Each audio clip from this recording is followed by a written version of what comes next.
You know, the question also then is, some of these challenges have been with us over time, from the 60s, 70s till date. But the judges then and that time, I mean, I don't think they were talked about in the way and manner with which we're looking at it now. Then, we have lawyers here who have come to tell us they went to become lawyers because of how they saw judges and lawyers conduct themselves. Those days, what changed? I never stopped thinking about it. I'll give you an example. We've been talking about corruption. Now the incoming president says it's so bad, it is worse than terrorism. But let me give you an illustration to support what you have said. In 1976 November, a case came before the Supreme Court. A medical officer at the General Hospital in Ikeja. He was supposed to treat a patient, and he asked the patient to give him 76. He asked the patient to grease his palms for him to write, that was in 74, for him to write a prescription. The patient went away. He tried to raise the money, 25 naira. He tried to raise the money. He went back to see the medical officer. Please help me. He said, no, you have to go and look for the money. He reported to the police. And that will tell you how those institutions were working in harmony, as opposed to what we see today. He reported to the police. The police went to CBN. They took money from CBN. They treated it with atropine, marked money. They gave it to this poor man to go and give to the medical officer. He gave it to him. The medical officer was arrested. His argument was that the money was given to him for him to buy drugs for the patient. He didn't know that the money that he had, the money was treated. He was taken to court. He was convicted. He went on appeal to Supreme Court. His appeal was dismissed. He took the money in 74. By November of 1976, the Supreme Court had determined his case. Supreme Court? It got all the way up to the Supreme Court? Although there was no, yes, although as at that time there was no intermediate court. But even then, if it could go between 74 and 76, and what is interesting is that part of the count against the medical officer was extortion. People face extortion in our country every day. And the law took its course. The police cooperated, the central bank cooperated, the people who are in charge of applying the chemicals cooperated, the judiciary did its work. So like you asked, what happened? And I think it boils down to our attitude. Too many times it is very frustrating that we seem to believe that with money you can get away with anything in our country. That attitude must be arrested. It's appalling. And I tell you, I do not see, it's not money that makes a society. It is our character as who we are. Look, when government spends so much money, employ agencies abroad to promote the name of our country, and we are at the airport, if you don't have respect for regulations, they tell you don't leave your luggage there. You go and put your luggage there. They ask you to remove it, to start shouting. They ask you to go and queue, you come and go and jump the queue and stay in front. Then they say we call security for you. What would the agency do?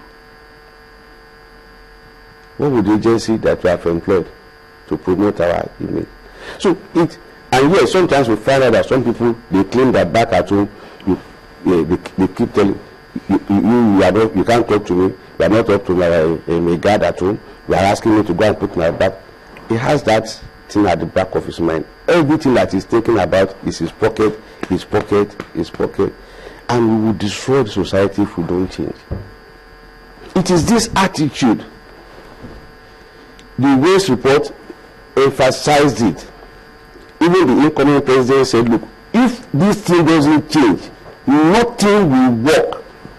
In other words, he was speaking to all of us. Everybody. When he said, if we don't deal with corruption, it's worse than terrorism. Everybody. For instance, why would somebody want to pursue the nomination of a candidate? Is a politician, and he wants to have somebody representing him in the judiciary. That is wrong. You don't have to do that. The judiciary is not a place for people to have their political agents. It's not. So if you have political power and you begin to do that, you are already creating the foundation for this thing not to work, because some people may not be knowledgeable, they may not have the character, they may not have the industry. But why would those that are in the judiciary who are likely to be nominated or who are supposed to get this, why would they even encourage it? It's not that the judiciary is encouraging it. It's not that the judiciary is encouraging it. For instance, if you look at the panels that are sitting now, I'm aware that the NJC is closely monitoring the judges to ensure that nobody does anything that is untoward. But for instance, when you want to appoint judges, they come from all parts of the country and people sending their nominations. And it's not as if the judiciary goes about looking for people that are incompetent. No. And all these things we need to change our attitude. You see the governor of a state, he calls the press. And he takes the key of a bus as a symbolic gesture. The CJ is standing in front of him, and he says, we have bought buses for our judges. It's irresponsible. The judiciary is a separate arm of government. The executive, legislature. And there's something in our side that I don't understand. And political jobbers are clapping for the governor that last week he bought 5 buses for judges. He bought cars for them. There's something wrong in that kind of mentality. You don't have to do that. You have television, you are giving a judge the key of a bus, staff bus. There was this matter that came up while we were looking at some of the challenges and how to sort that a couple of days ago. And then they suggested, if we have to address this, we should start from emphasizing merit. Someone suggested the federal character matter, for instance. How if there was supposed to be something to be done, we don't get the best in the country to go do it. But if a list comes up of the people who are supposed to go and do that kind of job, what those people on top there will look at is, okay, where are they bring in the quota system. And then they again allude to what our law says. How do we correct that? You see, Chamberlain, it's an important point that you have raised. But I don't think the problem is the quota system.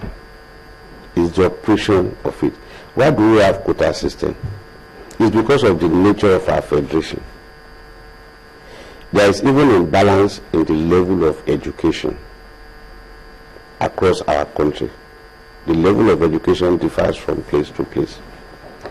And if you look at our constitution in the opening paragraphs in the preamble, it says, look, as a people, although some have said it's a lie, nobody gathered to discuss anything, but at least that's what we have. It says, as a people, we have resolved to live in harmony, to live in peace. Let everybody have a sense of belonging. In fact, I noticed that in those 2 initial paragraphs, you will see unity coming up. And how do you attain it? You can only attain it for everybody to have a sense of belonging. But if, for instance, you say, look, let us have people from every state. The president, for instance, no matter how well-intentioned he is not likely to come to my state and nominate somebody. Somebody else in my state will be responsible for bringing people forward. If the person that has a duty to do that is somebody that doesn't have respect for public good, he will abuse that position and put forward people that cannot do the job. And there are instances whereby somebody brings people and they say, this is your character. It's not going to live for somebody else.